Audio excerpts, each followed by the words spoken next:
Hello students, मेरा नाम है बालिंदु। आज विद्युत के नेक्स्ट क्लास में हम पढ़ने वाले हैं श्रेणी क्रम संयोजन में तुल्य प्रतिरोध यानी कि equivalent resistance in series combination. Series combination क्या होता है, पैरेलल कॉम्बिनेशन क्या होता है, ये मैं आपको पिछले क्लास में बता चुका हूं।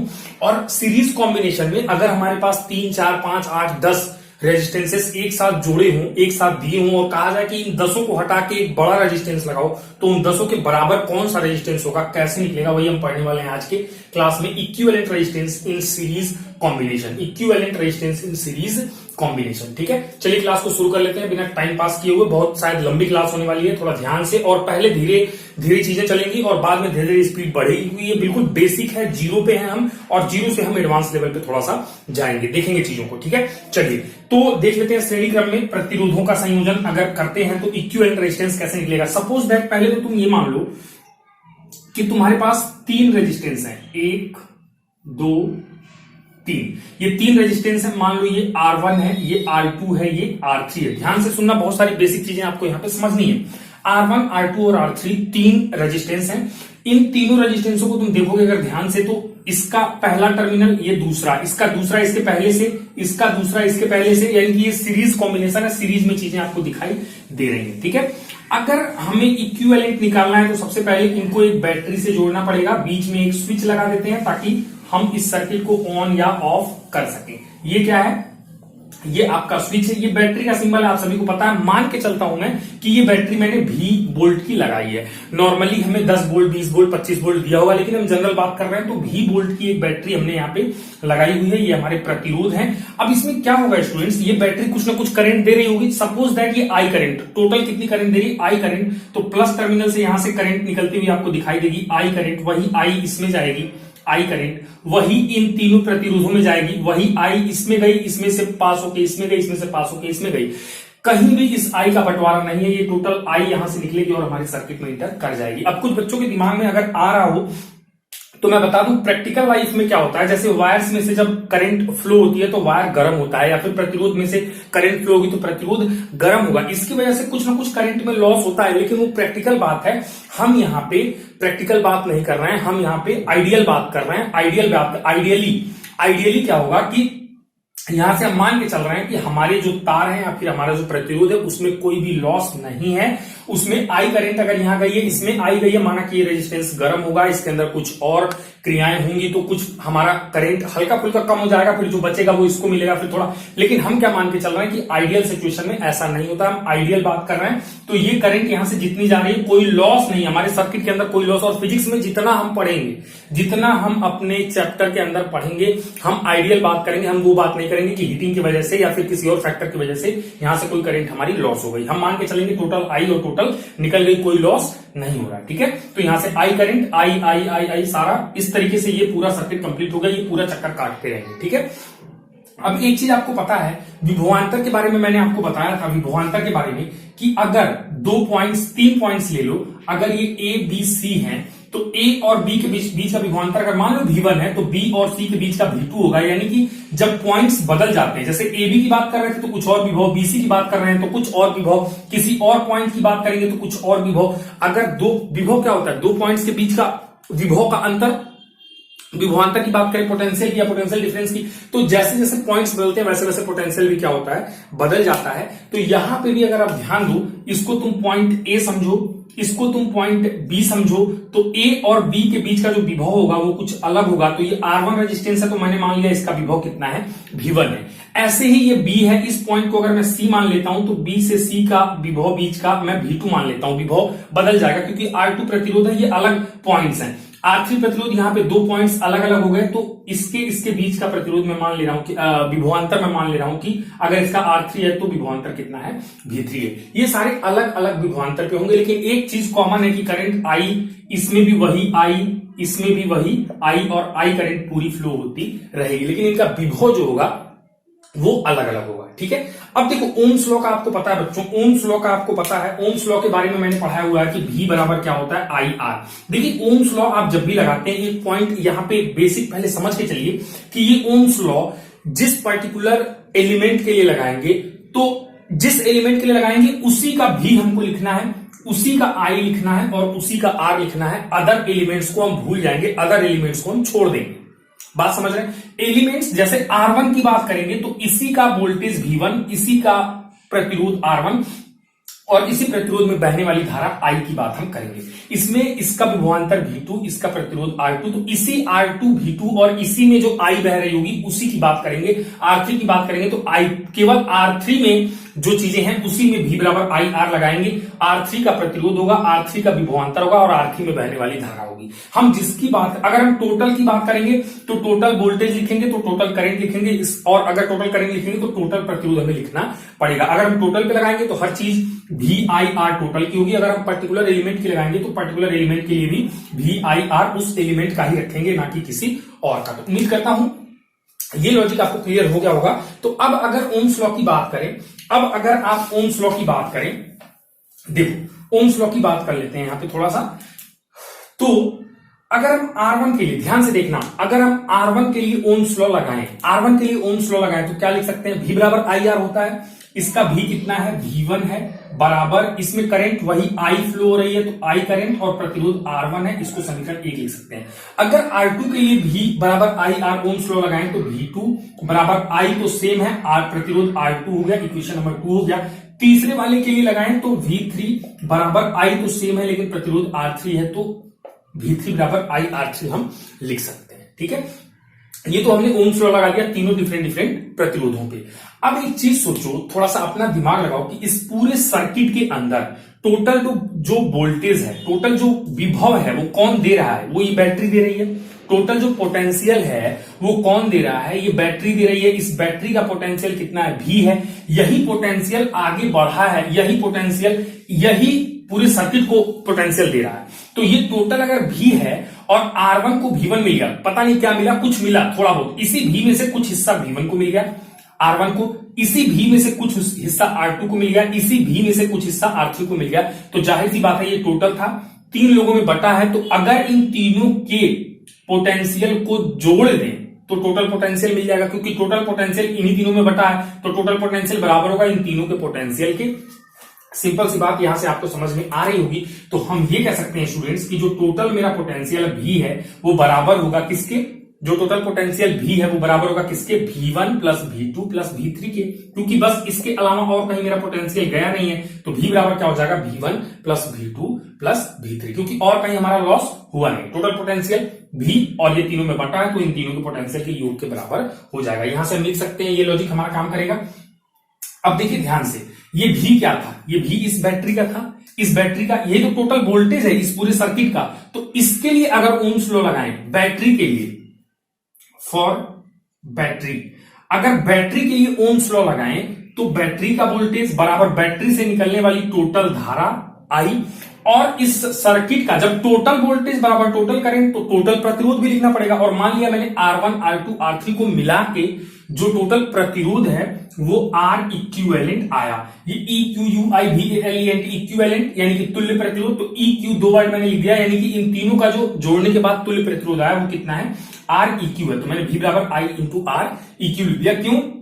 बैटरी के लिए, क्योंकि टोटल वोल्टेज बराबर टोटल करंट बराबर टोटल रेजिस्टेंस, V बराबर IR से ये मैं लिख सकता हूं।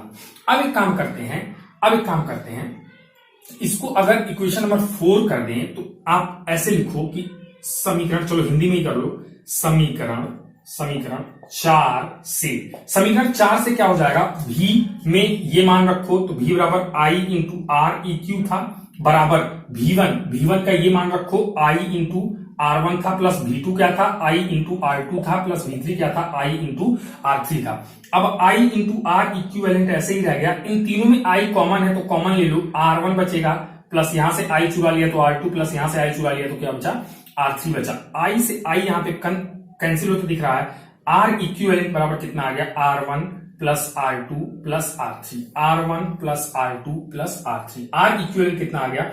R1 plus R2 plus R3। यानी कि हमें पता चल गया कि जब भी सीरीज कॉम्बिनेशन होगा या फिर श्रेणी क्रम संयोजन होगा तो जितने प्रतिरोध होंगे उन सभी के मान को मैथमेटिकली डायरेक्टली जोड़ देने से हमें तुल्य प्रतिरोध मिल जाएगा। इन तीनों को हटा के एक बड़ा प्रतिरोध लगाना हो तो R इक्विवेलेंट कितना होगा? इन तीनों के योग के बराबर होगा। यहां पे हमने प्रूव भी कर लिया, R इक्विवेलेंट बराबर R1 plus R2 plus R3।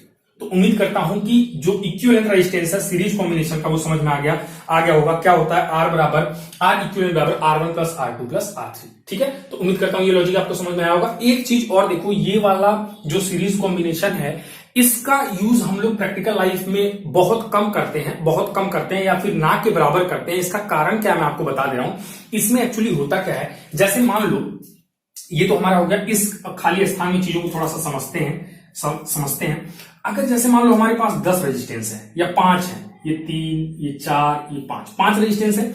इसमें क्या होता है स्टूडेंट्स, अगर मान लो सपोज दैट किसी भी तरह से ये वाला रेजिस्टेंस शॉर्ट कर गया या फिर ये तार यहां से ब्रेक हो गया, ये तार यहां से टूट गया, तो होगा क्या, यहां से तार टूटते ही, यहां से जैसे ही तार टूटा ये जगह खाली हो गई, अब गैप हो गया तो करंट बिना सोर्स के तो फ्लो नहीं करेगी, करंट आगे नहीं जाएगी, तो ये जितने भी प्रतिरोध आपको आगे दिख रहे हैं ये काम करना बंद कर देंगे।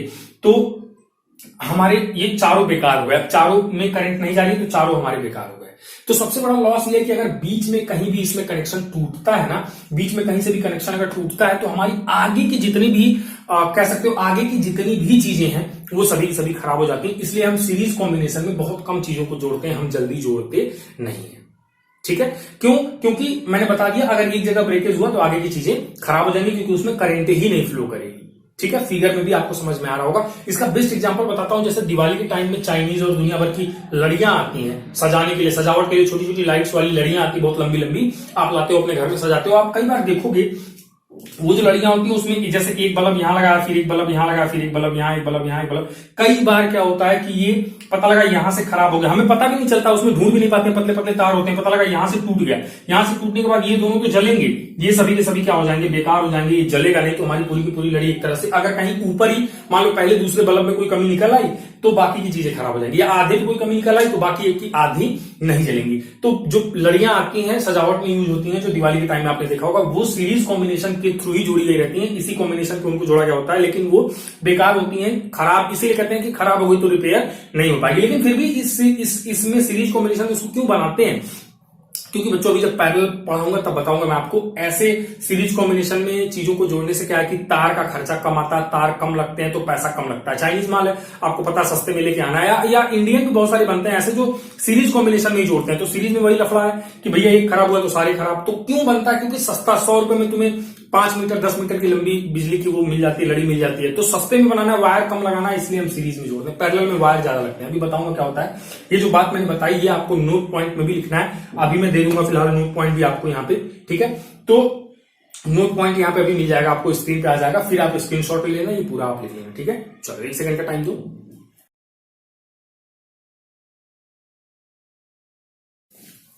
ओके स्टूडेंट्स, तो यहाँ पे वो जो नोट पॉइंट मैंने आपको बताया था वो लिख भी दिया है, और पूरा सीरीज कॉम्बिनेशन आपके सामने। उम्मीद करता हूँ आपको समझ में आया होगा और चीजें मजा आ रही है, पढ़ने में ठीक लग रहा है। तो फटाफट से चैनल को सब्सक्राइब तो कर ही लो, लाइक कर दो, थोड़ा शेयर कर दो, फटाफट से और लोगों को शेयर करो कि भैया इक्विवेलेंट रेजिस्टेंस अगर आपको बनाना सीखना है तो यहाँ से सीख लो। अभी बहुत सारे सवाल करेंगे, बहुत सारी चीजें हमारे पास, पहले इसका स्क्रीनशॉट ले लो फिर आगे चलते हैं।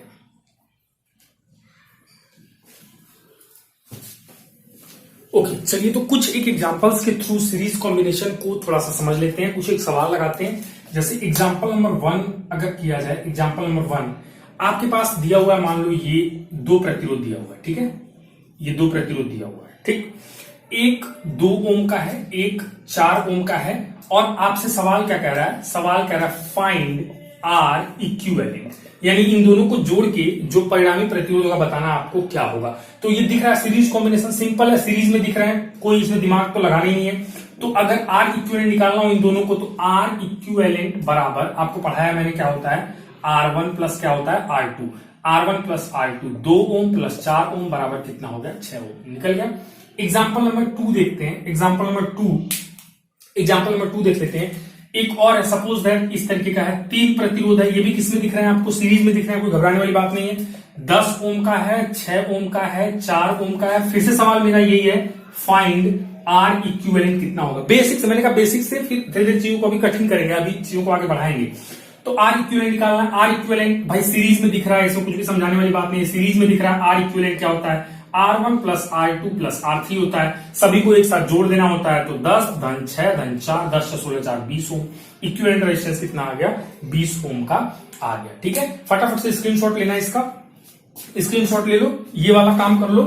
स्क्रीनशॉट ले लो और इसके बाद चलते हैं आगे, एक एग्जांपल और करते हैं, एक बढ़िया सा एग्जांपल और करते हैं। ठीक है, ले लिया होगा अब तक तो स्क्रीनशॉट। ठीक है, चलो आगे एक और एग्जांपल कर लेते हैं। एक और इंपॉर्टेंट एग्जांपल है हमारे पास, बढ़िया सीरीज का ही है, सीरीज कॉम्बिनेशन का है, लेकिन आपको चीजें वहां से बहुत ज्यादा समझ में आ जाएंगी। ठीक है, क्वेश्चन देखना ध्यान से। जैसे क्वेश्चन है हमारे पास, क्वेश्चन है एक यहां पे प्रतिरोध लगा हुआ है 8 ओम का। ठीक है, रास्ते में एक बल्ब है, एक बल्ब लगा हुआ है, एक बल्ब लगा हुआ है, ये 30 ओम का बल्ब है, 30 ओम का बल्ब है। इसको एक बैटरी से जोड़ा गया है और रास्ते में एक स्विच लगा दिया है इस बल्ब को ऑन या ऑफ करने के लिए। ठीक है, ये स्विच का सिंबल बार बार लिखने की जरूरत नहीं, आपको पता हो गया। ये माइनस टर्मिनल होता है, प्लस होता है। बैटरी आपको दी गई 10 वोल्ट की, बैटरी पहले से सवाल में 10 वोल्ट का दिया हुआ है, माइनस प्लस 10 वोल्ट का दिया हुआ, 8 ओम 30 ओम के, 8 ओम का एक प्रतिरोध दिया हुआ, 30 ओम का एक बल्ब दिया हुआ। अच्छा, ये दोनों सीरीज में दिख रहा है ना, इसका पहला दूसरा टर्मिनल, इसका पहला टर्मिनल, दूसरा आके बैटरी से जुड़ा हुआ है। ठीक है, सीरीज में दिख रहा है, बिल्कुल एक लाइन में दिख रहा है, कुछ भी दिमाग लगाने वाली बात ही नहीं है। अब देखो क्वेश्चन क्या है हमारा, ये तो दिया हुआ है, ये गिवन है आपको, ये फिगर दिया हुआ है। ठीक है, अब निकालना क्या क्या है देखिएगा। फाइंड पहला आपको आर इक्विवेलेंट निकाल दो, बता दो कि आर इक्विवेलेंट कितना होगा। दूसरा तो मुझे बता दो इसमें टोटल करंट कितनी फ्लो होगी, टोटल करंट कितनी फ्लो होगी। और तीसरा एक अच्छा सवाल कि 8 ओम प्रतिरोध जो है, 8 ओम का प्रतिरोध चित्र में दिख रहा है, 8 ओम प्रतिरोध का विभव बताओ क्या होगा, का विभव बराबर क्या होगा।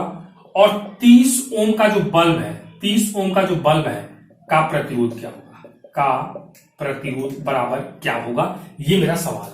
देखो क्वेश्चन मैं आपके सामने ड्रॉ करता हूं, आपके सामने बनाता हूं, आपके सामने क्वेश्चन लिखता हूं, इससे क्या होता है क्वेश्चन प्रॉपरली समझ में आता है। पहले से फिगर बना के रखता मैं तो आपको वो चीज क्लियर नहीं होती, बहुत अच्छे से समझ में नहीं आता कि क्या है फिगर देखिए। प्रॉपरली मैं बना रहा हूं एक चीज तो बड़ा मजा आता है कि हाँ सबने अभी 8 ओम लगाया था, फिर 30 ओम सीरीज में लगा दिया, स्विच लगा दिया, एक बैटरी लगा दी। ठीक है, चलो तो यहां से एक एक चीज करते हैं,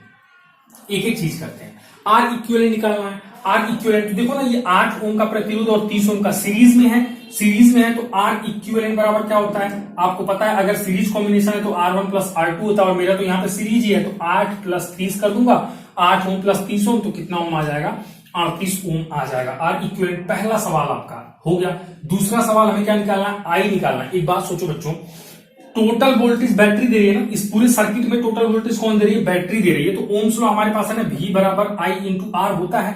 लेकिन अगर 10 वोल्ट ये बैटरी का वोल्टेज मैं लिखूंगा तो बैटरी से निकलने वाली करंट मुझे निकालना है, लेकिन प्रतिरोध क्या करना पड़ेगा, अलग अलग दो प्रतिरोध में मुझे आर इक्विवेलेंट लिखना पड़ेगा। क्यों, क्योंकि बैटरी का वोल्टेज यहाँ पे कितना है, 10 volt total voltage, total V बराबर total I into total resistance, R equivalent लिखना पड़ेगा। तो ध्यान से, बैटरी का वोल्टेज 10 वोल्ट दिया हुआ है तो 10 रख दिया मैंने इसकी जगह पे, बराबर आई मुझे निकालना है इंटू आर इक्विवेलेंट अभी मैंने निकाला है 38 ओम का, तो मैं लिख दूंगा 38। इसको 38 को लेफ्ट साइड में लाओगे, गुणा हुआ है तो भाग हो जाएगा, यानी कि 10 बटा 38 बराबर तुम क्या लिख सकते हो, आई, यानी कि आई बराबर क्या लिख सकते हो, 10 में 38 से भाग देना पड़ेगा तुम्हें, 0.263 एम्पियर, 0.263 आ जाएगा, भाग दे देना। तुम टाइम है खाली, आराम से बढ़िया डिवाइड करो, मैथ वगैरह भी थोड़ा थोड़ा करते रहो, तो इतने एम्पियर की धारा इसमें फ्लो होगी, आपको समझ में आ गया। तीसरा सवाल देख लेते हैं, तीसरा और इंपॉर्टेंट सवाल, 8 ओम प्रतिरोध का विभव, 8 ओम प्रतिरोध का विभव।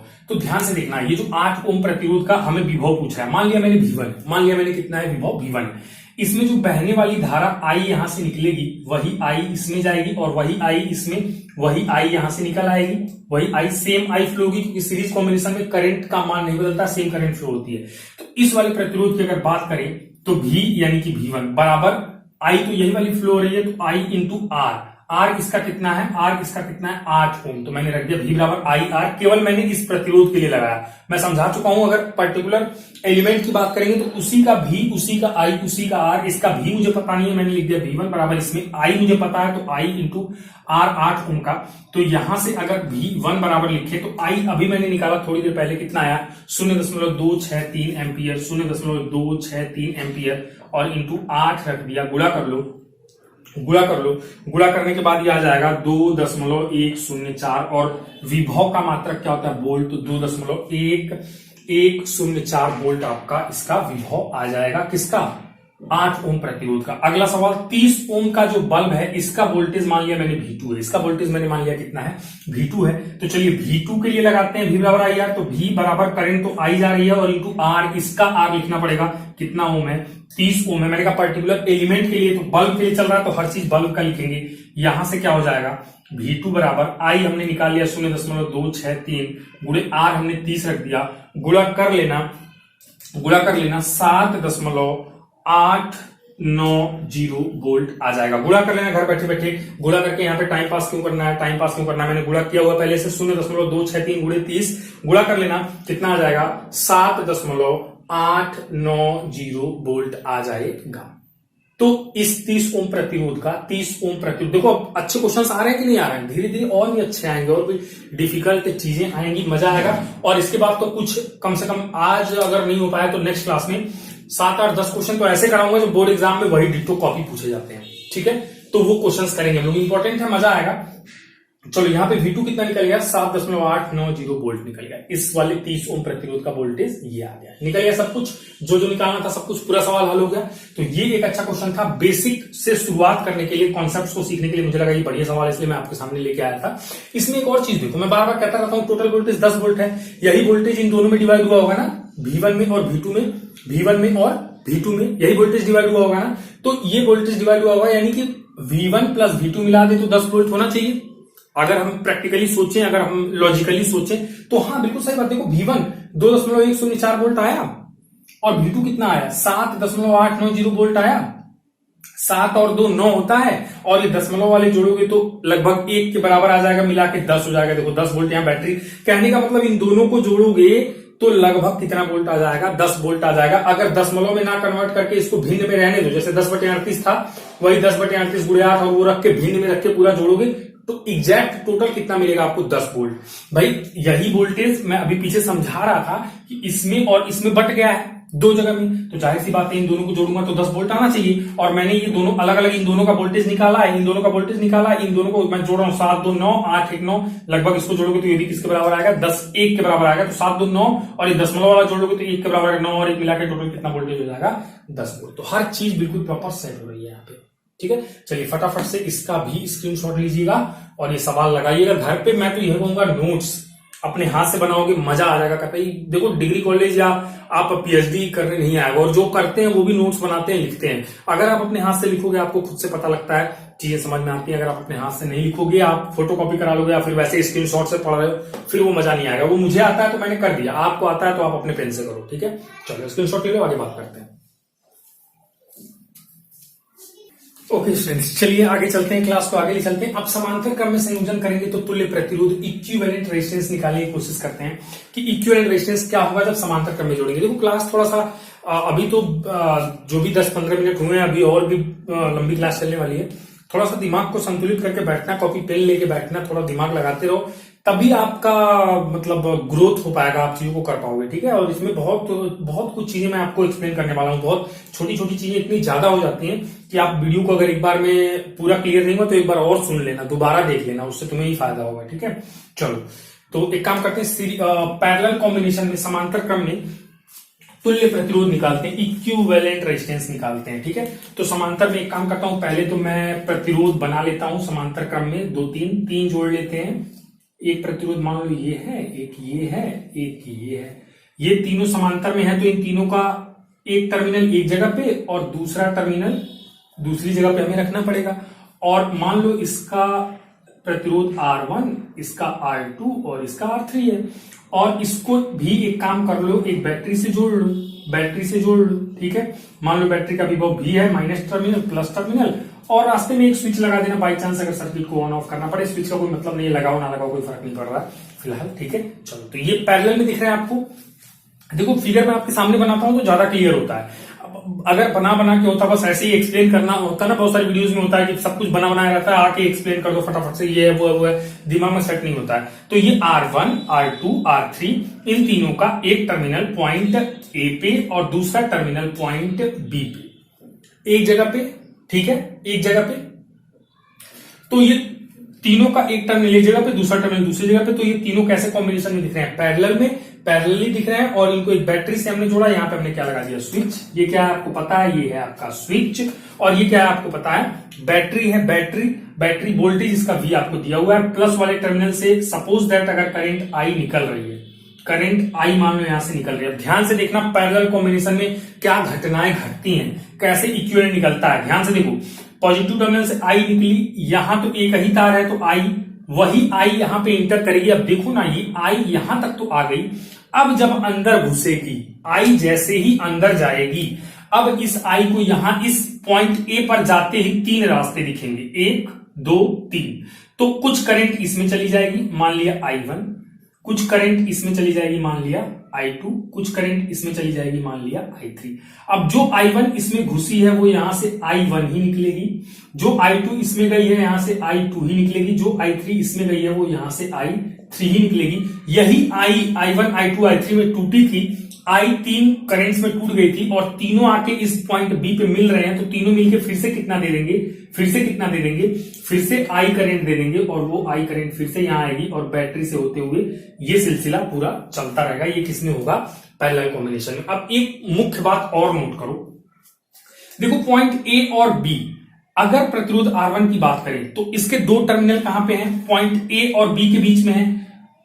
अगर R2 की बात करें वह भी किसमें है, A और B के बीच में है। R3 की बात करें वह भी किसमें, A और B के बीच में है। भैया A और B ये बराबर A और B, पहला भी, दूसरा भी, तीसरा भी। जब A और B पॉइंट्स नहीं बदल रहे हैं तो इसका विभव भी बदलने वाला नहीं, क्योंकि विभव तब बदलता है जब बिंदुएं बदल जाती है। जब हम अलग 2 पॉइंट्स के बीच का विभव निकालते हैं, इसमें तो A और B के बीच का ही हमेशा निकालना है, तो हमेशा कितना रहेगा, V रहेगा। और ये V वोल्टेज किससे मिल रहा है, बैटरी से। बैटरी का भी एक टर्मिनल देखो ना, एक टर्मिनल A पे और दूसरा टर्मिनल किस पे, B पे। तो बैटरी का विभव V है, तो A और B के बीच का विभव भी हमेशा कितना रहेगा, V। तो R1 का वोल्टेज V हो जाएगा, R2 का वोल्टेज V हो जाएगा और R3 का वोल्टेज V कितना हो जाएगा, V हो जाएगा। तीनों का जो वोल्टेज होगा वो एक जैसा होगा, V। ठीक है, V। करंट बस डिवाइड हो गई। आपको पूरा लॉजिक समझ में आया भाई। A B पॉइंट के बीच में ये B, तो तीनों का पोटेंशियल सेम होगा। और बैटरी का पोटेंशियल भी है, वही पोटेंशियल A के पास है, वही पोटेंशियल, वही 2 टर्मिनल, वही 2 पॉइंट बैटरी के पास भी है। बैटरी का अगर B है तो A और B के बीच में जो लोग जुड़े हुए हैं भाई, इसी में बैटरी भी तो जुड़ी हुई है। तो बैटरी अगर B है A और B के बीच में, तो ये भी A और B के बीच में B, ये भी A और B के बीच में B, ये भी A और B के बीच में B। ठीक है, उम्मीद करता हूं आपको समझ में आ रहा होगा कि सबका वोल्टेज एक जैसा होगा, किसमें, पैरेलल कॉम्बिनेशन में। चलिए आगे बढ़ाते हैं इस सिलसिले को थोड़ा सा आगे बढ़ाया जाए। अब देखो ध्यान से, अगर ओम्स लॉ की बात करते हैं, अगर हम बात करते हैं किसकी, ओम्स लॉ की। ठीक है, ओम्स लॉ की बात करते हैं। ओम्स लॉ अगर पहले वाले प्रतिरोध के लिए लगाओ, R1 के लिए, ठीक है, बहुत ज्यादा लिख नहीं रहा हूं, यहाँ पे समझ लो, चाहो तो तुम लिख लेना R1 के लिए, R2 के लिए, अपनी समझ के लिए। R1 के लिए जरा तुम लगाओ केवल। अब R1 की बात करेंगे तो पूरा सर्किट भूल जाऊंगा मैं, ओम्स लॉ केवल R1 में लगाऊंगा। ओम्स लॉ क्या होता है, ओम्स लॉ होता है V बराबर I इंटू R होता है, I इंटू R होता है। इसका V कितना है, V है, इसका V कितना है, V है, बराबर इसका I कितना है, I1 है, और इसका प्रतिरोध कितना है, R1 है। तो यहां से अगर I1 लिखना पड़ जाए बच्चों, I1 का मान निकालना पड़ जाए, तो I1 बराबर V तो यही है, R1 इधर चला जाएगा तो बराबर V बटे R1 हो जाएगा ना। अब प्रतिरोध 2 के लिए सेम ऐसे ही तुम I2 लिखो, I2 बराबर इसका विभव यानी कि V बटे ये प्रतिरोध यानी कि R2 लिख सकते हो। और अगर तीसरे वाले के लिए लिखो करंट, तीसरी करंट कितनी, I3, तो इसका विभव V ऊपर बटे ये R2 था। इस वाले की बात करेंगे तो R3, V बटे R3 लिख सकते हैं। I1 बराबर V बाई R1, I2 बराबर V बाई R2, I3 बराबर V बाई R3 हम लिख सकते हैं। किससे, ओम्स लॉ से। सिंपली हमने यहाँ पे लगाया है, बहुत आसानी से आपको समझ में आया होगा।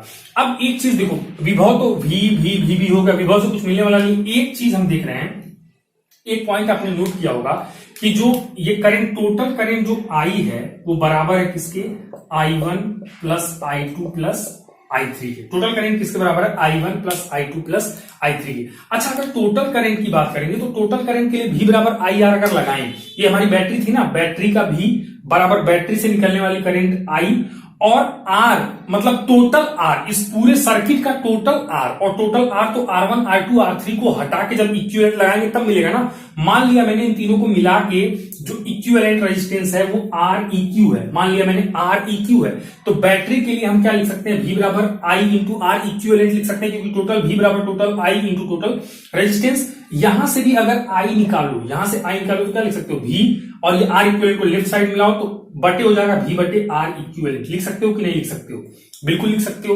तो एक काम करो, ये जो I है, ये जो I है, I का मान टोटल वाला, टोटल वाली I है, ये टोटल वाले I का मान ये रख दो V बटे R इक्विवेलेंट, V बटे R इक्विवेलेंट बराबर I1 का मान V बटे R1 रख दो, प्लस V बटे R2 रख दो, प्लस V बटे कितना रख दो, R3 रख दो। यहां से V बटे R इक्विवेलेंट बराबर ये ऊपर V, एक काम करो कॉमन ले लो, तो 1 बटे R1 बचा, प्लस 1 बटे R2 बचा, प्लस 1 बटे कितना बचा, R3 बचा। V से V कैंसिल हो गया, तो 1 अपॉन R इक्विवेलेंट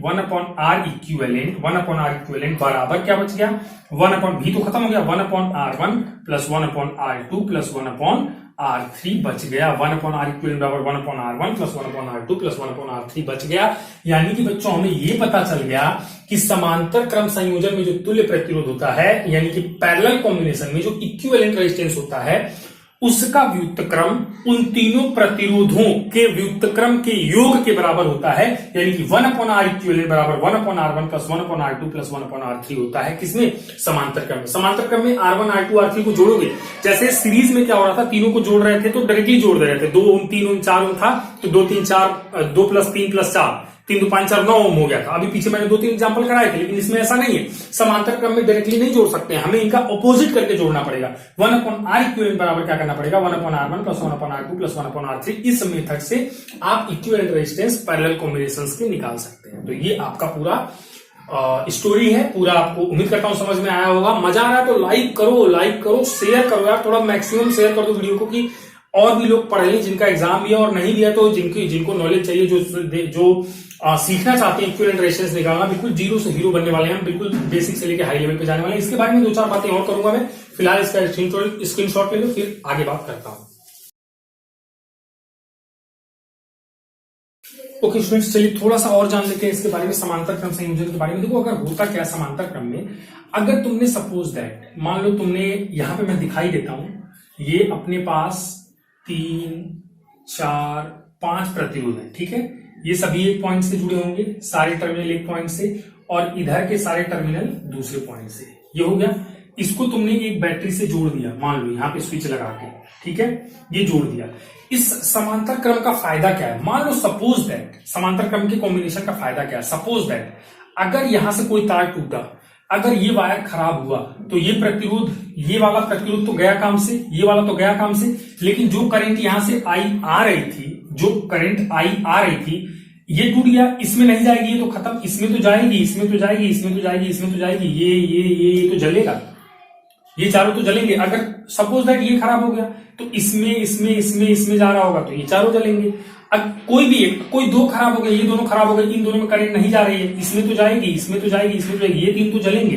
तो समांतर क्रम का सबसे बड़ा फायदा यही होता है, समांतर क्रम में जोड़ने का सबसे बड़ा फायदा यही होता है कि जो अगर आपका एकाध एलिमेंट खराब भी हो गया तो बाकी के एलिमेंट्स नहीं खराब होते हैं, बाकी के एलिमेंट्स प्रॉपर वे में काम करते रहते हैं। और ये जो समांतर क्रम संयोजन है, पैरेलल कॉम्बिनेशन है, इसी कॉम्बिनेशन में घरों की वायरिंग होती है। कभी एक नंबर पूछा जाए कि घरों की वायरिंग में कौन सा कॉम्बिनेशन यूज किया जाता है, पैरेलल कॉम्बिनेशन की सीरीज कॉम्बिनेशन, तो तुम कहोगे सर पैरेलल कॉम्बिनेशन। घरों की वायरिंग में कौन सा कॉम्बिनेशन, पैरेलल कॉम्बिनेशन यूज किया जाता है। क्यों पैरेलल कॉम्बिनेशन यूज करते हैं, पैरेलल कॉम्बिनेशन इसलिए यूज करते हैं कि पहली बात तो अगर हमारे सोर्स का, जहां से हमें वोल्टेज मिल रहा है V वोल्ट है, इसको भी V मिलेगा, इसको भी V, इसको भी V, इसको भी V, इसको भी, सबको V वोल्टेज मिलेगा। पहला फायदा। इससे क्या होगा, अगर हमारा पंखा है 250 वोल्ट पे पंखा चलता है, अगर उसको तुम 150 वोल्ट दोगे तब तो वो धीरे धीरे रो के चलेगा ना, तो उसको 250 वोल्ट कैसे मिलेगा, जब पैरेलल कॉम्बिनेशन में करोगे। क्यों, क्योंकि सीरीज में तो क्या होता है, ये तुमने सीरीज में जोड़ा तो ये तो V1 हो जाता है, ये V2, ये V3, पता लगा जो आगे पड़ गया उसको 250 में से 100 वोल्ट मिला, इसको मिला 50, इसको सपोज दैट इसको मिला 150, इसको मिला 50 और इसको मिला 50, तो ये जो 50 वोल्ट पाएंगे, यहाँ पे तुमने कूलर लगा दिया, यहाँ पे तुमने फ्रिज लगा दिया, ये तो रोएगा ना, ये भी तो रोएगा ना, क्योंकि इसको 250 वोल्टेज चाहिए था प्रॉपरली चलने के लिए। जब तुम कूलर खरीद के लाओगे, पंखा खरीद के लाओगे, बल्ब खरीद के लाओगे, उस बल्ब पे पढ़ना, बल्ब पे उसकी स्पेसिफिकेशन पढ़ना, घर पे होगा आपके अभी भी डब्बा वब्बा, उस पर पढ़ना, लिखा होता है 220 वोल्ट, लिखा होता है 220 वोल्ट। तो बेटा अगर 220 इसको, फ्रिज को, कूलर को, टीवी को, पंखे को, सबको नहीं दोगे 220 तो 150 दोगे, 100 दोगे, ये वाली कहानी करोगे। तुमने सीरीज में जोड़ा, आगे वाले को 150 मिला, इसको भी पूरा 220 नहीं मिला, इसको 50 सही मिला, इसको 40 सही मिला, इसको 30 सही मिला, सब तो रोएंगे। कोई ठीक से चलेगा? कोई नहीं चलेगा, क्योंकि सबको कितना देना है मुझे? 220 देना है। वो कैसे पॉसिबल है? 220 अगर ये हमारा मान लो बैटरी के बजाय ट्रांसफार्मर होता, 220 यहां से मिल रहा है, तो पैरेलल कॉम्बिनेशन में करूंगा। ट्रांसफार्मर से घरों की सारी बिजली मैं किस कॉम्बिनेशन में जोड़ूंगा? पैरेलल में, क्योंकि इसको भी 220 मिलेगा, ट्रांसफार्मर 220 देगा, तो पंखा, कूलर, फ्रिज, टीवी, जो भी है, जितने भी हमारे घर में डिवाइसेस, एलिमेंट्स लगे हुए हैं, या 10 पंखे हैं तो 200 पंखों को सबको कितना मिलेगा? 220। क्यों? क्योंकि समांतर क्रम में जितना भाई दो ही पॉइंट्स के बीच में, हर एक कॉम्बिनेशन 2 ही पॉइंट्स के बीच में होता है। ये देखो ना, ए और बी के बीच में ही सबको जोड़ा हमने, सबको भी वोल्टेज मिलेगा। तो पहला फायदा कि सबको 220 वोल्टेज मिल जाएगा। क्यों? क्योंकि उसी स्पेसिफिकेशन पे बन के आते हैं वे। 220 मिलेगा तो प्रॉपरली काम करेंगे, अच्छे से बल्ब तेज जलेगा, पंखा तेज चलेगा, कूलर तेज चलेगा। पहला फायदा। दूसरा फायदा, अगर मान लो सपोज दैट ये कूलर पंखे ना होके ये कमरा नंबर 1 था, ये कमरा नंबर 2 था, ये कमरा नंबर 3 था, कमरा नंबर 4 था, कमरा नंबर 5 था। कमरा नंबर 1 में मान लो तुमने प्रेस लगाया कोई, या फिर ठंडी में हीटर लगाया तुमने, और यहाँ पे फ्यूज तार वार जल गया, उड़ गया। कमरा नंबर 1 तो खराब हो गया, कमरा नंबर 2, 3, 4, 5 तो चलेगा। ये फायदा हुआ। अगर तुमने सीरीज में जोड़ा होता, कमरा नंबर 1 खराब होता, इसके पीछे 2 होता, इसके पीछे 3 होता, इसके पीछे 4, इसके पीछे 5।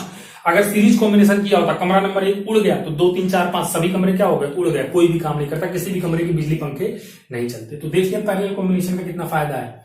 तो 2 फायदे हो गए ना। पहला, सबको भी वोल्टेज मिल जाता है, और दूसरा, अगर एक आधी प्रतिरोध, एक आधी एलिमेंट खराब भी हो जाए तो बाकी की चीजें चलती रहती हैं। और इसमें एक चीज और होता है, अगर देखो 10 ओम और 5 ओम का 2 प्रतिरोध तुम जोड़ते हो, तो पैरेलल की बात कर रहा हूं मैं, अब समांतर की बात कर रहा हूं। समांतर क्रम में अगर 10 ओम और 5 ओम के 2 प्रतिरोधों को समांतर क्रम में जोड़ते हो, तो बच्चों होता क्या है कि जो R इक्विवेलेंट मिलेगा ना, वो इन दोनों में जो सबसे छोटा है, कौन छोटा है? 5 ओम। जो R इक्विवेलेंट मिलेगा ना, वो 5 ओम से भी छोटा मिलेगा, 5 ओम से भी छोटा मिलेगा। मैथमेटिक्स कहती है, अभी आपको प्रैक्टिकली यहाँ पे करके दिखाऊंगा बोर्ड पे जब सवाल लगाएंगे।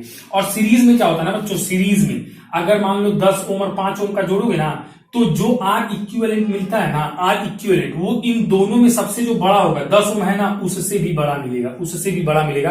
सीरीज में तुम जाके पीछे एग्जांपल्स अपना कॉपी में जो लिखा होगा उसको खोल के देखना। 3 प्रतिरोध हमने जोड़े हैं हर बार। अगर 30 ओम और 10 ओम हमने जोड़ा है तो हमको 40 ओम मिला है, जो कि 30 ओम से भी बड़ा है। अगर हमने 10 ओम, 6 ओम, 4 ओम जोड़ा है, 10 से 16, 4, 20 ओम मिला है, जो कि 10 ओम सबसे बड़े प्रतिरोध से भी बड़ा है। तो इक्विवेलेंट रेजिस्टेंस सीरीज में क्या होता है कि सबसे बड़े प्रतिरोध से भी बड़ा मिलता है। और इक्विवेलेंट रेजिस्टेंस पैरेलल में क्या होता है? पैरेलल में इक्विवेलेंट रेजिस्टेंस पैरेलल में क्या होता है? सबसे छोटे से भी छोटा मिलता है इक्विवेलेंट रेजिस्टेंस जब आप निकालते हैं। ठीक है, तो उम्मीद करता हूं ये बातें आपको समझ में आएंगी। अभी जब न्यूमेरिकल कराऊंगा तो बीच बीच में मैं वो भी आपको बताते रहूंगा। फिलहाल कुछ नोट पॉइंट है मैं यहाँ पे देता हूं, आपको लिख लो एक बार। ओके स्टूडेंट्स, तो आपके सामने नोट्स आ गया है स्क्रीन पे, आपके बोर्ड पे देखो, बोर्ड पे नोट नंबर 1 आ गया है। समांतर क्रम में तुल्य प्रतिरोध जो भी है, प्रतिरोध में सबसे कम प्रतिरोध होता है, और इसका उल्टा भी सही है। श्रेणी क्रम में जो सबसे अधिक वाला प्रतिरोध होता है, तुल्य प्रतिरोध उससे भी अधिक होता है। ठीक है, वो आप ध्यान रखना। और दूसरा भी लिखा हुआ है कि प्रतिरोध अगर टूट भी जाए तो परिपथ नहीं खुलता, और अन्य प्रतिरोधों में धारा प्रवाहित होती रहती है। ये इसका एडवांटेज है। एग्जाम्पल, घरों में बिजली की फिटिंग, आप ये स्क्रीनशॉट ले लो, लिख लेना। फिर चलो जल्दी से आगे बात करते हैं। चलिए आगे बात कर लेते हैं फटाफट से। ठीक है, थोड़ा बहुत नॉइस आ रहा होगा, बर्दाश्त कर लेना है। बाहर लोग चिल्लाते रहते हैं, किसको मना करने जाऊंगा। ठीक है, तो एग्जाम्पल देख लेते हैं। समांतर, अभी फिलहाल समांतर क्रम का ही एग्जाम्पल करा रहा हूं, बाकी अभी बाद में दोनों ऐसा मिक्स कराऊंगा जिसमें समांतर क्रम भी होगा और श्रेणी क्रम भी होगा। ठीक है, एग्जाम्पल नंबर 1, आसान सा शुरुआत करते हैं। जैसे अपने पास एक है, एक प्रतिरोध ये है, ये मान लो 10 ओम का है। ठीक है, और एक प्रतिरोध ये है, ये मान लो आपका 5 ओम का है। ये आपका 5 ओम का है। ये कितने ओम का है? 5 ओम का है। 10 ओम 5 ओम हो गया, 10 ओम और 5 ओम। ठीक है, और ये आपका पॉइंट ए है और पॉइंट बी है। तो आपको क्या निकालना है क्वेश्चन में? देखिए क्या है, ये सवाल है, फाइंड आर इक्विवेलेंट, आपको निकालना है आर इक्विवेलेंट। इन दोनों को मिला के जो इनका तुल्य प्रतिरोध होगा वो आपको निकालना है। तो सॉल्व कर लेता हूं मैं। तुल्य प्रतिरोध कैसे निकलेगा इनका? भाई समांतर क्रम में दिख रहा है कि नहीं? दिख रहा होगा। कैसे? तुम देखो ना, इसका एक टर्मिनल और इसका भी एक टर्मिनल, दोनों के एक टर्मिनल पॉइंट ए से कनेक्टेड है और दूसरा टर्मिनल इसका भी दूसरा, इसका भी दूसरा, ये कहां पे कनेक्टेड है? पॉइंट बी पे। और पैरेलल आपको दिख रहे हैं, ऊपर नीचे है, पैरेलल आपको दिख रहे हैं। चेक करना होता है, एक टर्मिनल एक पॉइंट पे, दूसरा टर्मिनल दूसरे पॉइंट पे, तो दोनों का कौन से कॉम्बिनेशन आपको दिख रहा है? पैरेलल कॉम्बिनेशन दिख रहा है। और पैरेलल कॉम्बिनेशन में कैसे निकालते हैं? R equivalent. Find R equivalent. इन दोनों को हटा के जो आर इक्विवेलेंट होगा वो कितना होगा वही निकालना है। तो आपको फॉर्मूला पता है, 1/r इक्विवेलेंट बराबर 1/r1 प्लस 1/r2। यहां से 1/r इक्विवेलेंट बराबर 1/r1, 10 ओम है एक, तो 10 ओम लिख दिया, प्लस 1/r2 दूसरा 5 ओम है तो 5 ओम लिख दिया, बराबर 10 और 5 का लघुत्तम लोगे 10 आएगा। 10 एक अन्य 10, एक एक अन्य 1, प्लस 5 दूनी 10, 2 एक अन्य 2, 2 1 3 बटे कितना आ गया? 10 आ गया। अभी बात खत्म नहीं हुई, 1/r इक्विवेलेंट निकला है, लेकिन हमें तो निकालना है आर इक्विवेलेंट। तो एक काम करो, इसको यहां से पलटी मार दो। पलटी करोगे तो आर इक्विवेलेंट बटे 1 हो जाएगा। आर इक्विवेलेंट बटे 1, आर इक्विवेलेंट ही होता है, बटे 1 का कोई मतलब नहीं है, बराबर। इसको भी तुम क्या कर दो? पलटी मार दो। भाई जो छेड़छाड़ बाएं पक्ष में वही छेड़छाड़ दाएं पक्ष में, तो समीकरण के ऊपर कोई फर्क नहीं पड़ता है, बार बार तीर गुणा करने की जरूरत नहीं है, वहीं पे उल्टा कर दो। तो 10/3 ये कितना हो जाएगा? 10/3 भाग दोगे तो 3.333 ओम आ जाएगा इक्विवेलेंट रेजिस्टेंस। तो 3.333 या फिर 10/3 भी लिख के छोड़ सकते हो। ये आ गया आपका आर इक्विवेलेंट, आपका आंसर आ गया। अब इसमें तुम नोट करो, अगर ये तो तुम्हारा हालों के उत्तर आ गया। एक चीज नोट कर पा रहे हो, एक था 10 ओम का, एक था 5 ओम का। सबसे छोटा कितने ओम का था? 5 ओम का, लेकिन आर इक्विवेलेंट 5 ओम से भी छोटा आया, 3.333 ओम का। यही बात मैं आपको समझा रहा था इसके पीछे नोट पॉइंट में। ठीक है, चलिए एक और एग्जांपल कर लेते हैं, एग्जांपल नंबर 2। एग्जांपल नंबर 2 देख लेते हैं भाई, एक और एग्जांपल करते हैं। चलो एग्जांपल नंबर 2 पहले इसको लिखो, एग्जांपल नंबर 2 इसको मिटा के करता हूं। स्क्रीनशॉट ले लो, इसको बनाना है। ठीक है, स्क्रीनशॉट ले लो। आई थिंक आ रहा होगा, पूरा का पूरा ले लिया होगा। चलो स्क्रीनशॉट ले लो। ठीक है, चलो आगे चलते हैं, आगे बनाते हैं। एक एग्जांपल और बनाते हैं, थोड़ा बढ़िया एग्जांपल है। एग्जांपल नंबर 2 की बात करें, एग्जांपल नंबर 2 की बात करें तो हमारे पास क्या दिया हुआ है, देखना ध्यान से। इस बार 3 प्रतिरोध दिए हुए हैं, 1 2 3 प्रतिरोध दिए हुए हैं। ठीक है, ये कुछ इस तरीके से 3 प्रतिरोध दिए हुए हैं और इन तीनों प्रतिरोधों को आगे ला करके एक बैटरी से जोड़ा गया है, एक बैटरी से जोड़ दिया गया है, बैटरी से जोड़ दिया गया है। ठीक है, बैटरी से जोड़ दिया गया है। अब देखो इसमें खास बात क्या क्या दिया हुआ है, ये माइनस टर्मिनल, ये प्लस टर्मिनल। बैटरी का वोल्टेज दिया हुआ है 20 वोल्ट, बैटरी का वोल्टेज दिया हुआ है 20 वोल्ट। ठीक है, इन प्रतिरोधों का मान दिया हुआ है 10 ओम, 20 ओम, 30 ओम। ये दिया हुआ है 10 ओम का, ये दिया हुआ है 20 ओम का, ये दिया हुआ है हमें 30 ओम का, ये दिया हुआ है। इसके अलावा और कुछ दिया हुआ नहीं है, और कुछ दिया हुआ नहीं है। अब क्वेश्चन क्या कहता है? कहता है फाइंड क्या क्या निकालना है, क्या क्या निकालना है। अगर देखो एक चीज कह रहा है कि अगर इसमें करंट आई फ्लो होती है, यहां से आई घुसेगी, 3 पार्ट्स में डिवाइड होगी। ये I1 हो गई, इसमें I2 हो गई और इसमें I3 हो गई। यहां से I1 निकलेगी, I2 I3 तीनों जुटेंगी तो फिर से कितनी हो जाएगी? I हो जाएगी और वही I इसमें मूव करती रहेगी। तो फाइंड I1, I2, I3 बराबर क्या होगा, यानी कि तुम्हें I1, I2, I3 निकालना है। पहली चीज फाइंड, पहली चीज। और दूसरा आपको निकालना है, दूसरा I टोटल निकालना है। I टोटल, ये बड़ी वाली जो I है ना, टोटल तीनों को मिला के I कितनी है, तो I टोटल बराबर कितना होगा वो निकालना है। I टोटल निकालना है और R इक्विवेलेंट, साथ के साथ आपको R इक्विवेलेंट कितना होगा वो निकालना है। R इक्विवेलेंट कितना होगा वो निकालना है। तो 1 सवाल, 2 सवाल और यहां पे आ गया आपका 3 सवाल। ठीक है, 3 सवाल। इसके अलावा हमें कुछ भी दिया हुआ नहीं। ठीक है, हमारे पास सवाल क्या है? आई रिपीट अगेन, 3 प्रतिरोध दिए हुए हैं, 10 ओम, 20 ओम, 30 ओम का। इनको एक बैटरी से 20 वोल्ट की बैटरी से जोड़ा गया है। बैटरी से करंट आई निकल रही है, वो करंट 3 पार्ट्स में डिवाइड होगी, I1, I2, I3 में। अब हमसे सवाल पूछा है I1, I2, I3 बताओ अलग अलग क्या होगा। I टोटल करंट कितनी होगी वो बताओ। R इक्विवेलेंट, 1 2 3 प्रतिरोधों को हटा के अगर R इक्विवेलेंट लगाएंगे, निकालेंगे तो वो कितना होगा वो भी हमें बताना है। चलो तो फिर एक एक चीज शुरुआत से शुरू कर लेते हैं, सॉल्यूशन कर लेते हैं भाई, सॉल्व कर लेते हैं, एक एक चीज निकालते हैं।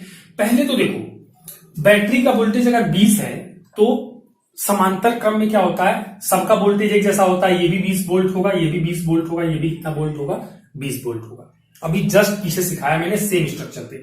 तो अगर इस वाले में V बराबर आई आर होता है ना, आपको पता है V बराबर क्या होता है, आई आर, समझने के लिए तो I बराबर क्या लिख सकते हो, V बटा आर लिख सकते हो ना, I बराबर V बटा आर लिख सकते हो ना। चलो ये वाला ओम्स लॉ पहला, दूसरा, तीसरा, तीनों प्रतिरोधों में लगाओ। देखो पहला क्वेश्चन सॉल्व कर रहा हूं, इसमें I1 बराबर I बराबर V बटे आर से I1 बराबर इसका भी कितना है, 20 वोल्ट है, तो V बटे इसी का R वो 10 ओम है, वो कितना है, 10 ओम है, कट जाएगा, कितना आ जाएगा, 2 एम्पियर आ जाएगा।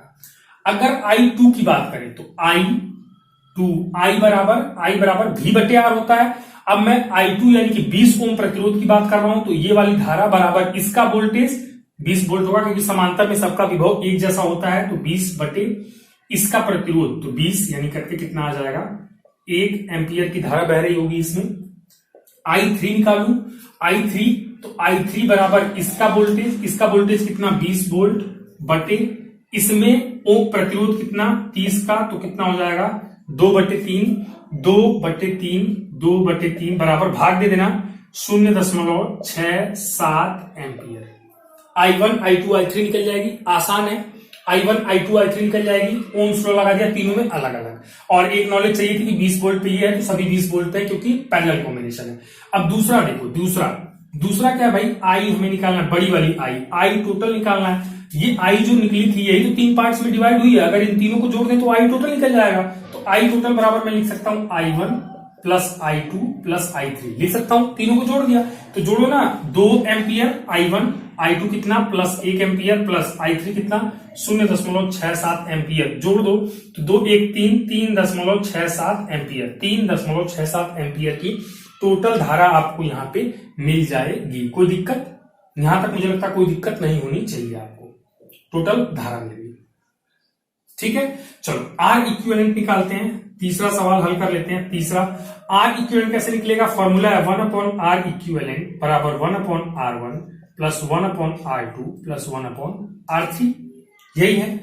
इसमें R1 R2 R3 का मान रखो, तो 1/10 प्लस 1/20 प्लस 1/30, इसको हल करो, इनका एलसीएम निकालो। एलसीएम कितना हो जाएगा, एलसीएम इनका हो जाएगा आई थिंक 30 दूना 60 हो जाएगा एलसीएम। लघुत्तम निकालने आता है ना, 10 20 30 का लघुत्तम निकाल लेना, 60 आ जाएगा।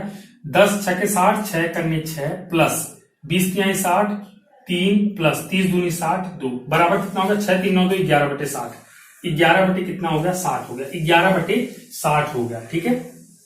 ये सवाल था, थोड़ा सा यहाँ पे भी इस स्पेस को यूज करता हूं मैं। तो 1/R इक्विवेलेंट बराबर 11 बटे 60 आ गया, तो इसको उल्टा करो तो R इक्विवेलेंट आएगा। R इक्विवेलेंट बराबर इसको भी उल्टा कर दो तो 60 बटे 11 ओम आ जाएगा, 60 बटे 11 ओम आ जाएगा, या फिर भाग दे देना 5.45 ओम आ जाएगा, भाग दे देना 5.45 ओम आ जाएगा। 11 पचे 55, 5 बचेगा, फिर 11 चौक 44, फिर 6 बचेगा, 11 पचे 55, 5.45 ओम आ जाएगा। तो R इक्विवेलेंट निकालना था, यहां से आपका R इक्विवेलेंट भी निकल गया। R इक्विवेलेंट कितना निकल गया, R इक्विवेलेंट निकालना था 5.45 ओम निकल गया, ठीक है। तो तीनों चीजें क्लियर हो गई आपको। कमेंट में बताओ, लिख के क्लियर हुई कि नहीं हुई, कमेंट में लिख के बताओ भाई, सवाल समझ में आया कि नहीं आया, तभी तो मुझे पता लगेगा कि आपको समझ में आ रहा है कि बस ऐसे ही चीजें चल रही हैं। मुझे तो लग रहा है ऐसा समझ में आना चाहिए, बहुत बेसिक, बहुत आराम से समझाया मैंने, ठीक है। क्या कर, कुछ नहीं करना था, I1 I2 I3 निकालना था। उसके लिए मैंने क्या किया, इसमें V बराबर आई आर में से I बराबर V बटे आर फॉर्मूला बनाया, और I बराबर इसका V बटे इसका R, I बराबर इसका V बटे इसका R, I बराबर इसका V बटे इसका R, तीनों का V बराबर होगा, क्योंकि पैरेलल में अगर बैटरी इन 2 टर्मिनल से जुड़ी हुई है, ये 2 टर्मिनल, तो बाकी के तीनों भी इन्हीं दोनों से जुड़े हुए हैं, पॉइंट्स नहीं बदला, सबका विभव एक जैसा होता है। और आप याद कर लो कि पैरेलल कॉम्बिनेशन में सबका विभव एक जैसा होता है, और सीरीज कॉम्बिनेशन में सब में करंट एक जैसी फ्लो होती है। तो इसमें I1 I2 I3 इजीली निकल गया था, तीनों को जोड़ दिया, I टोटल निकल गया, और 1/R इक्विवेलेंट वाले फॉर्मूले से तो R इक्विवेलेंट निकल गया, बहुत आसान था। अच्छा, एक चीज और, टोटल करंट एक तो यहां से निकल गई, टोटल करंट एक तो यहां से निकल गई, एक टोटल करंट और अगर मैं निकालने का तुम्हें जुगाड़ बताऊं टोटल करंट के लिए, भाई टोटल वोल्टेज अगर लिखूं इस बैटरी का, टोटल वोल्टेज बराबर बैटरी से निकलने वाली total current into R equivalent, पूरे सर्किट का जो इक्विवेलेंट रेजिस्टेंस होगा, क्योंकि टोटल वोल्टेज बराबर total current into total resistance. ये ओम्स लॉ लिखा, V बराबर आई आर, बस मैंने टोटल के लिए लिखा इसलिए वहां पे आर इक्विवेलेंट आ गया। ये 20 दिया हुआ है, रखोगे तुम बराबर करंट तुम निकाल चुके हो, नहीं सॉरी करंट निकालना है। करंट मैं वही कह रहा हूं कि जो ये आई टोटल तुमने यहां पे निकाला ना, आई total I1 plus I2 plus I3 से लॉजिक से, अब ओम्स लॉ से निकालते हैं, तो 20 बराबर I इंटू आर इक्विवेलेंट, इन तीनों को जोड़ के कितना मिलेगा, इन तीनों को जोड़ के इक्विवेलेंट रेजिस्टेंस हमें मिल चुका है, ये इक्विवेलेंट रेजिस्टेंस हमें मिल चुका है। आर इक्विवेलेंट हम निकाल चुके हैं, इन तीनों को हटा के ये रख सकते हैं 5.45, तो यहां रख दिया 5.45, तो I बराबर कितना हो जाएगा बताओ, 20। I बराबर कितना हो जाएगा, 20 बटे 5.45 होगा कि नहीं, 20 बटे 5.45 होगा कि नहीं। और देखो ना, इसको 60 बटे 11 रख देते, 5.45 की जगह 60 बटे 11 रख देते तो ज्यादा मजा आता, वो आसानी से सॉल्व हो जाता। देखो ना, एक काम करते हैं, घबराना नहीं, ठीक है। आर इक्विवेलेंट 60 बटे 11 है ना, डिवाइड नहीं करो, ऐसे रख दो 60 बटे 11, यही तो आया था, वही मैंने सीधे रख दिया। तो आई बराबर क्या हो जाएगा, इस 11 को इधर भेजोगे तो 20, यहाँ पे भाग हुआ है तो गुणे 11, और यहाँ पे 60 से गुड़ा हुआ है तो बटे 60 हो जाएगा। 20 की आई कितना होता है 60, और 3 से 11 में भाग होगी, 3 करने 3 3 का 9, 2 11, 3 6 18, 2 20, फिर 3 6 18, 3.666 आएगा। इसको शॉर्ट में लिखोगे तो आई बराबर क्या लिख सकते हो, 3.67 एम्पियर, यही लिख सकते हो शॉर्ट में। और देखो ना टोटल करंट आई टोटल कितना आया है, यहाँ पे देखो ना 3.67 एम्पियर आया है कि नहीं, और यहाँ पे भी 3.67 एम्पियर आया है कि नहीं आया है, ठीक है। तो दोनों तरीके से तुम निकाल सकते हो, कोई बड़ी बात नहीं। तुम्हारा मन होता तो टोटल में ओम्स लॉ लगाते, टोटल V बराबर I इंटू आर इक्विवेलेंट, और आर इक्विवेलेंट लेकिन तुम्हें पहले ये वाला फॉर्मूला यूज करके निकालना पड़ता। आर इक्विवेलेंट का मान रखते तब भी टोटल I आ जाती है, अदरवाइज तुम्हारा दिमाग अगर काम कर रहा है, I1 I2 I3 तुम पहले निकाल चुके थे, तो I टोटल तो यही I तो जाके इन तीनों में डिवाइड हो रही है, या फिर यही तीनों मिल करके तो I करंट दे रहे हैं, इन तीनों को हमने जोड़ लिया तो टोटल करंट की 6-7 एम्पियर तब भी आ जाएगी। दोनों तरीके से निकाल सकते हो, आसान है। इसमें बहुत सारे लॉजिक, बहुत सारी छोटी छोटी चीजें, बहुत सारी मस्त चीजें बताई मैंने आपको, एक दिमाग आपका ओपन हो जाएगा कि भैया विद्युत में सवाल कैसे लगते हैं, ठीक है। चलो तो फटाफट से इसका भी स्क्रीनशॉट लेना है, ये सवाल देख लो एक बार, रफ पे इसको लिखो, सवाल को दोबारा अपने मन से लगाओ, फिर बाद में जो आपकी रियल कॉपी होगी उसमें भी 2-3 बार रफ पे लगा लेना, तब असली कॉपी पे लगाना। कॉपी मत करो, लगाओ खुद से जैसे मैंने बताया, और दोनों लॉजिक लगाओ, आई टोटल का ये वाला लॉजिक भी लगाओ और आई टोटल का वो वाला लॉजिक भी लगाओ, आपका दिमाग और तेजी से काम करेगा, ठीक है। चलिए तो स्क्रीनशॉट लीजिएगा, इसको बनाइएगा, फिर मैं देखता हूं, एक आध क्वेश्चन और करा देता हूं आपको, ठीक है। ओके, चलिए मेरे देश के वीर जवानों, एक और सवाल कर लेते हैं, एक और एग्जांपल कर लेते हैं। ये समांतर श्रेणी का ही है, एग्जांपल नंबर 3, समांतर श्रेणी पैरेलल सीरीज के लिए ही है सवाल। सवाल को ध्यान से देखो, सवाल में कुछ ऐसा दिया हुआ है, यहाँ पे 2 रेजिस्टेंस लगे हुए हैं, एक ये प्रतिरोध लगा हुआ है, एक ये प्रतिरोध लगा हुआ है, कुछ इस तरीके से, ठीक है। ये प्रतिरोध, यहाँ पे एक एम्पियर, एक अमीटर लगा दिया हुआ है, कोई मतलब तो नहीं है, बस लगा हुआ है नापने के लिए करंट, कोई बात नहीं। और यहाँ पे फिर से कुछ ऐसा है कि 3 प्रतिरोध इस तरीके से लगे हुए हैं, 1 2 और ये 3 प्रतिरोध यहाँ पे लगे हुए हैं। 3 प्रतिरोधों के बाद में यहाँ पे एक स्विच लगा दिया गया है, इसको एक बैटरी से जोड़ा गया है, ये बैटरी यहाँ पे लगी है और ये बैटरी से ऐसे कनेक्टेड है, ये माइनस टर्मिनल होता है, ये प्लस टर्मिनल, छोटा वाला माइनस, बड़ा वाला प्लस, ठीक है।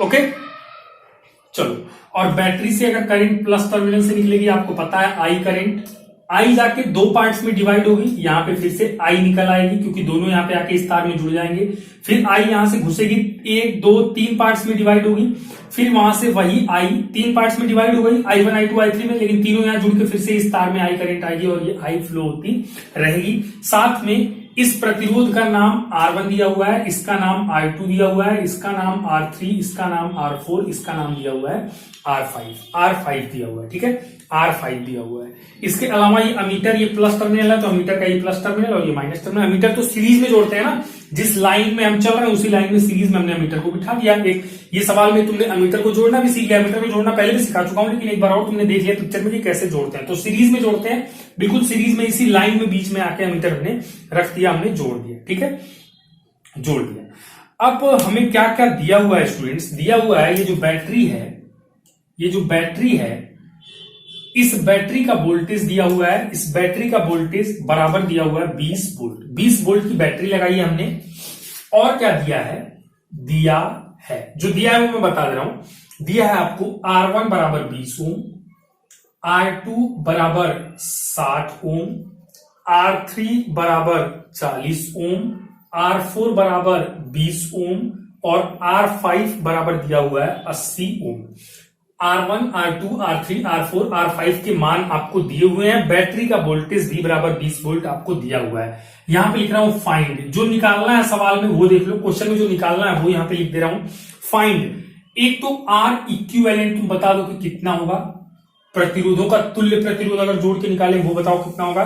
और एक जो करंट इसमें लगातार आई फ्लो रही, देखो आई R1 में कितनी गई, R2 में कितनी गई हमसे नहीं पूछा है, R3 में कितनी गई, R4 में कितनी गई, R5 में कितनी गई हमसे नहीं पूछा है।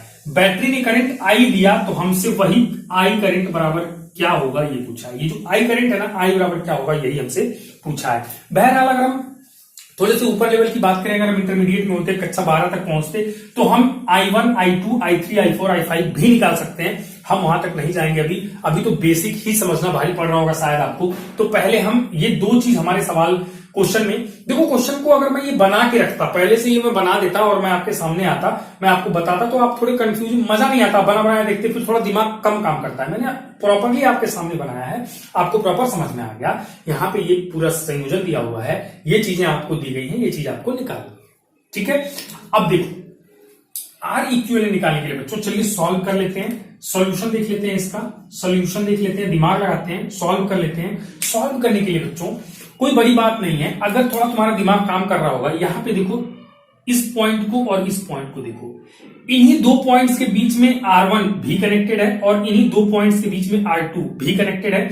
यानी हम कह सकते हैं कि R1 और R2 पैरेलल में है। हम कह सकते हैं कि R1 समांतर है किसके, R2 के, R1 पैरेलल है किसके, R2 के। अगर ऐसे ना लिखना चाहो, ये सिंबॉलिक फॉर्म में ना लिखना चाहो, अभी तुम छोटे बच्चे हो, तो ऐसे लिख सकते हो कि R1 व R2 समांतर क्रम में है, समांतर क्रम में है, समांतर क्रम में है। समांतर में है तो इन दोनों का इक्विवेलेंट फटाफट निकाल लो समांतर वाले फॉर्मूले से। 1/R इक्विवेलेंट बराबर 1/R1 प्लस 1/R2 होता है, बराबर 1/R1 का मान यहां से 20 दिया हुआ है रख दो, प्लस 1/R2 का मान यहां से 60 दिया हुआ है रख दो, बराबर लघुत्तम ले लो 60 आएगा, 20 तिहाई 60, 3 धन 60 करने 60, 3 4/60 हो गया।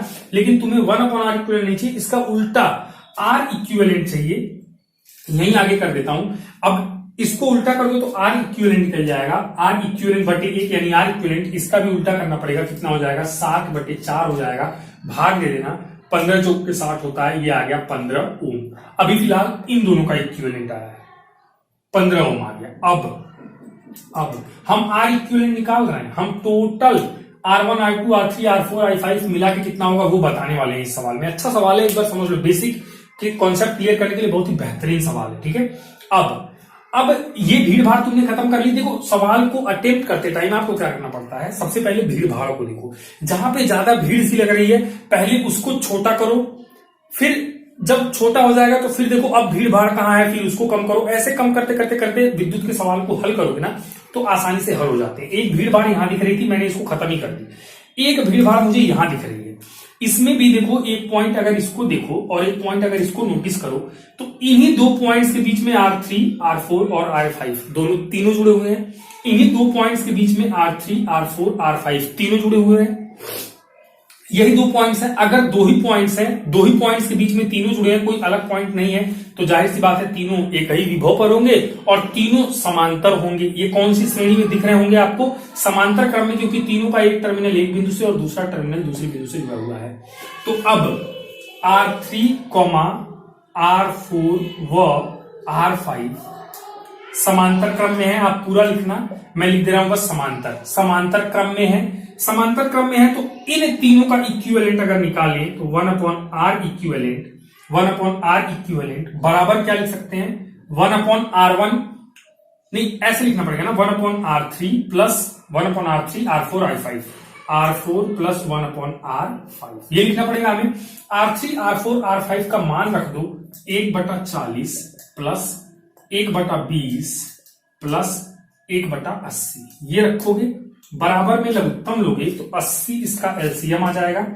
40 दूनी 80 तो 2 धन 20 चौके 80 तो 4 धन 80 एकनी 80 तो 1 रह जाएगा। 4 2 6 1 7/1 कितना आ गया 80 आ गया। 7/, कितना आ गया 80 आ गया। लेकिन 1/r इक्विवेलेंट आया है, इसको उल्टा करो यहां से तो R इक्विवेलेंट बराबर क्या लिख सकते हो, इसको भी उल्टा करो तो 80/7 लिख सकते हो।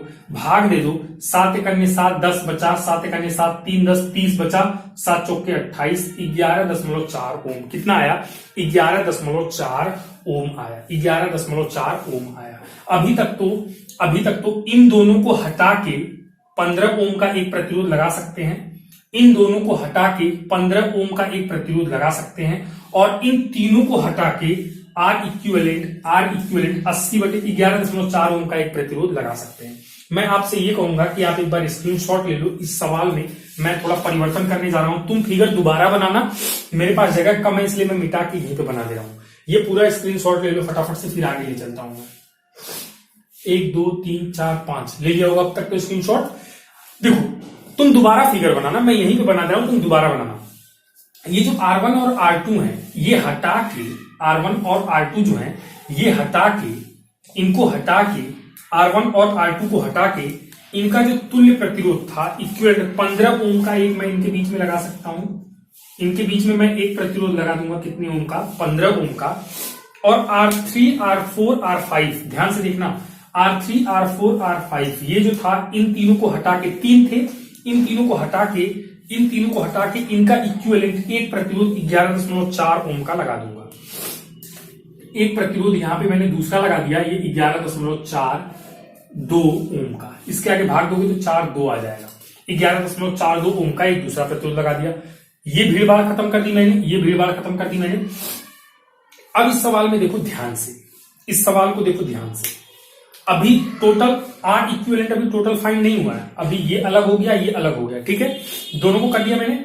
अब ध्यान से देखो तो इस वाले प्रतिरोध का एक टर्मिनल इस पॉजिटिव से जुड़ा हुआ है, इसका दूसरा टर्मिनल आगे जाके इस प्रतिरोध के पहले टर्मिनल से जुड़ गया और इस प्रतिरोध का दूसरा टर्मिनल जाके बैटरी से जुड़ गया। यानी कि अगर इन दोनों प्रतिरोध को सेपरेटली देखो, ये तार लंबा जरूर है लेकिन ये ऐसा है, यहां पे ये 15 ओम का है, ये तार लंबा जरूर है, इसको मैंने छोटा कर दिया और ये इसके आगे इसी में इस तरीके से ये 11.42 ओम का एक और प्रतिरोध लगा है और ये आगे जाके एक बैटरी से जुड़ गए हैं। बस ये सिंपल कहानी है, ये सिंपल कहानी इसकी है।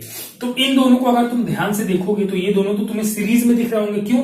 क्योंकि सीरीज में क्यों दिख रहे होंगे? क्योंकि भाई यहां पे इसका एक टर्मिनल, इसका दूसरा इसके पहले से जुड़ा है और इसका दूसरा आके बैटरी से जुड़ा है, तो ये दोनों सीरीज में दिख रहे हैं। वैसे भी एक लाइन में सीरीज में दिख रहे हैं कि नहीं दिख रहे हैं? दिख रहे हैं। तो अगर ये सीरीज में आपको दिख रहे हैं, सीरीज में आपने स्क्रीनशॉट ले लिया होगा भाई। आगे सवाल को मैं आगे प्रोसीड कर रहा हूं।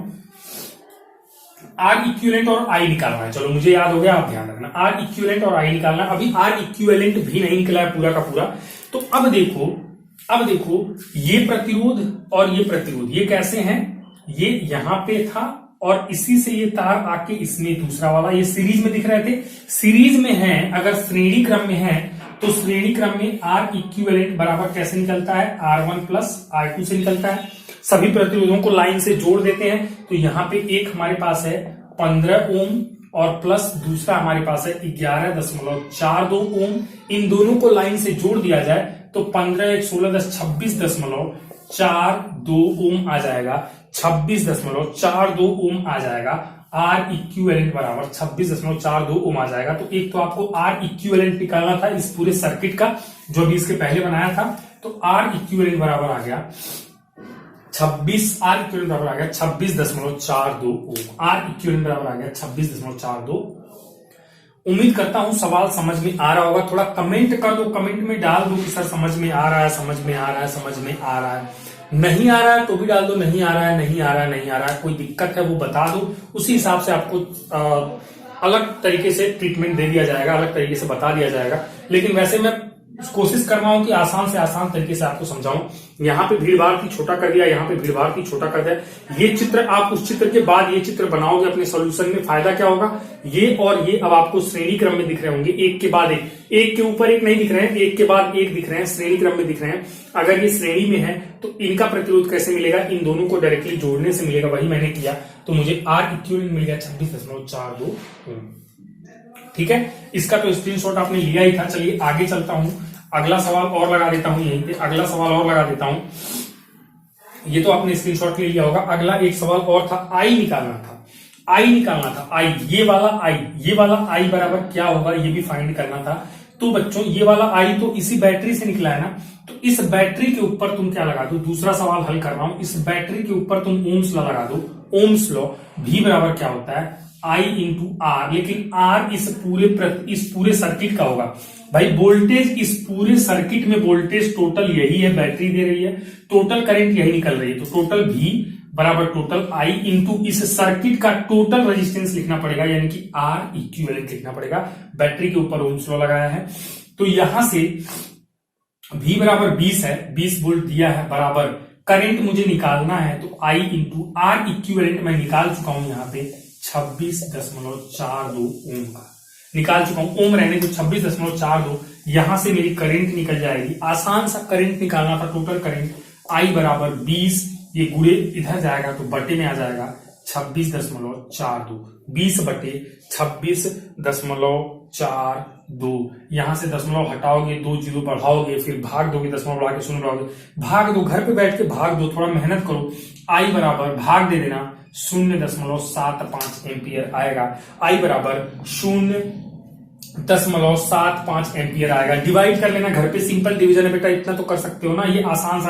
अब वो भी मुझसे करवाओगे, फिर यहीं पे सारी मेहनत मैं करूंगा, तो तुम घर पे बैठ के क्या करोगे, ठीक है।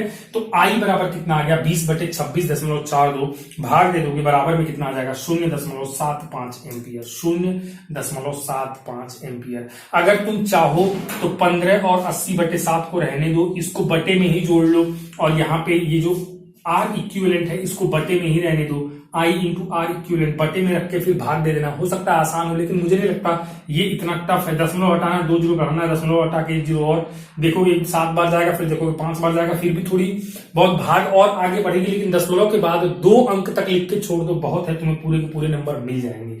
तो आई बराबर 0.75 एम्पियर हमें टोटल करंट निकालनी थी।